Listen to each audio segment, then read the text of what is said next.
a photograph of an ancient cloth had brought the scientists face to face with the impossible. Three-dimensional information was being discovered where it couldn't possibly exist.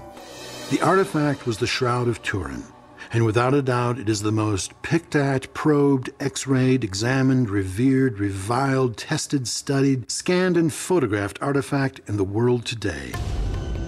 For those who are unfamiliar with this particular piece of cloth, it has long been revered as the object described in the Gospel according to John, chapter 20, verses 6 and 7. Referring to Peter, John wrote, "He saw the strips of linen lying there, as well as the burial cloth that had been around Jesus' head. The cloth was folded up by itself, separate from the linen." For over 100 years, researchers, historians, and scientists of every variety have attempted to determine if this linen cloth, tucked away in a cathedral in Turin, Italy, could actually be the one referred to, the burial shroud of Jesus Christ. In 1988 was both controversial and hotly disputed by experts in many fields. The problem of dating a cloth, not only the shroud, but I think any cloth, any old cloth, is not easy to solve completely and definitely. According to the professor, the idea of a medieval origin of the shroud leads to an impossible thesis. The forger would have had to find a man to crucify, flog him mercilessly, place him in a shroud, and then manufacture or simply wait for the image to somehow appear. I think that is quite impossible, that what we cannot do today, it was very easy and during a medieval period. 150,000 man-hours and the work of dozens of scientific disciplines were challenged, actually brushed aside, by a single carbon-14 test. But the world was left with the same question. What created the image? And how do all of these latest scientific advances lead us to this particular artifact? What is there about the image that causes scientists to put their reputations and fortunes at risk? The resurrection itself belongs to the spiritual world, and I don't think it is the business of physics to talk about it. However, the shroud itself and what made the image leads us to a mysterious gate which opens for us, and it lets us to see a completely different world, an extraordinary world with extraordinary laws. What are those laws? And do they exist regardless of the age of the fabric? Is this purely a scientific squabble, or could it be there is something here that is far more important than the artifact itself?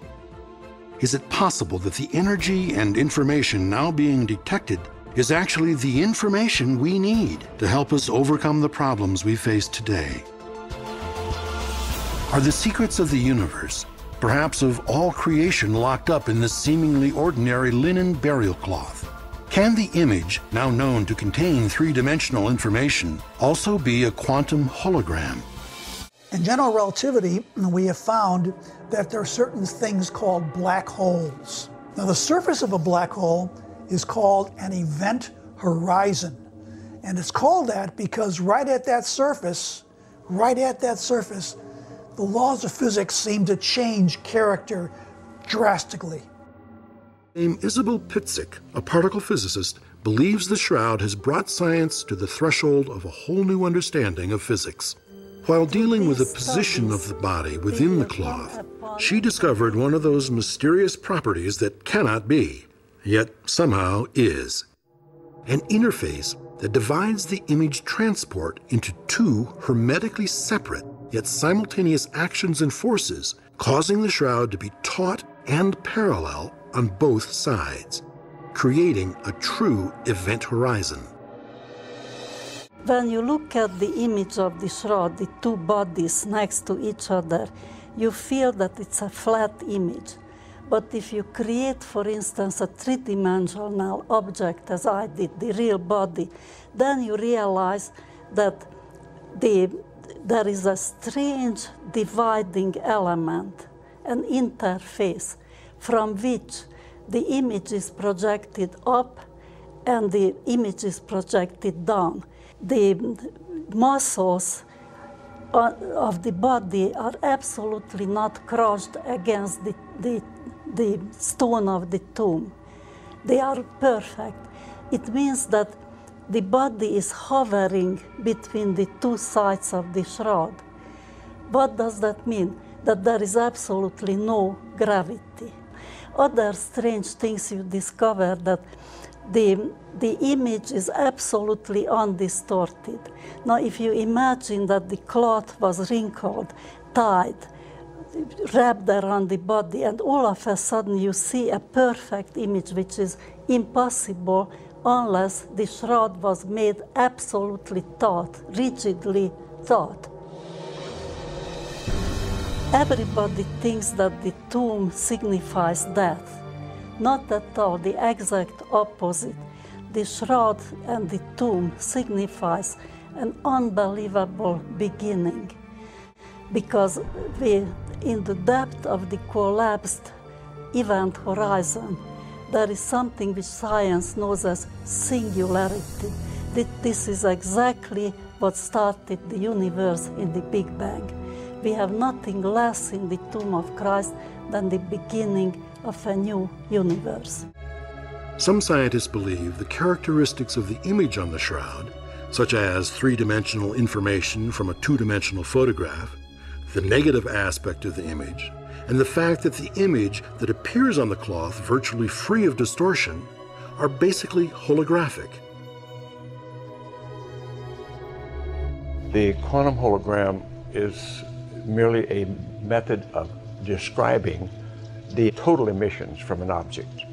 Very much like if you look at your fingertip and you look at one of the little swirls on your fingertip, it doesn't tell you very much about you. But if you look at the swirls on all 10 fingers all at once, that's your fingerprint, and it uniquely defines you and identifies you. The same thing with the quantum hologram. The emissions from a physical object, when studied as a whole, uniquely identify events in the history of that object. Could it be that events in the history of the Shroud of Turin are still there for us to discover, decipher, and understand? If the essence of physical law is informational, then perhaps the image on the shroud has given us not only a record of the resurrection, but a description of creation as well. Could it be that instead of science proving the shroud is authentic, the image on the shroud is proving the accuracy of the science? In the quest for scientific authenticity, has the miraculous meaning of the shroud been rediscovered? What would it mean to the world if scientific research and the faith of generations could join hands in perfect harmony? Fragments of Jesus' death certificate. Il contenuto di queste scritte. The contents of these words refer to the death of a person who's called Iesois Narsarenos, the name that we find lying in the four Gospels. In 1978, a group of experts found some letters around the face shown by the shroud. Barbara Frail has now decoded them. The partial words are in three languages: Greek, Latin, and Aramaic. To understand what they mean, Barbara Frail has studied the Roman law of Palestine going back to the year 30 AD. Un condannato a morte non poteva. The body of a man sentenced to death could only be returned to the family after a year had gone by in a common grave, handled by a court in Jerusalem. After that 1 year, the body then could be returned to the family and go to the family tomb. In the case of Jesus Christ, Joseph of Arimathea and Nicodemus asked the governor Pontius Pilate not to leave the corpse in a common grave, but instead to use Joseph of Arimathea's family tomb. Fu comunque necessario etichettare. They still needed to tag the body because other members of Joseph Arimathea's family could be buried there. The deceased could not stay there long. After the 12 months, it had to be returned to relatives. So once the body was wrapped in the shroud, strips of papyrus with large letters on it were placed on the head to make note of the person deceased. c'era il nome del defunto, la data del... The name of the deceased, the date, and the motive behind the death sentence was written on it, along with the date of when the body could be returned to the respective family. That data coincides with what's in the Gospels. According to the expert, these strips of papyrus were glued to the shroud for centuries, and after various chemical reactions, some traces of ink were absorbed into the linen. L'inchiostro con cui the ink to write the words include some kind of metal, and there has been a chemical reaction with the cellulose of the linen and with the image on the shroud. Barbara Frale wanted to prove her hypothesis and turned to a group of paleographers. Without telling them where the letters originated, they confirmed the letters were written in the 1st century at the time of Jesus.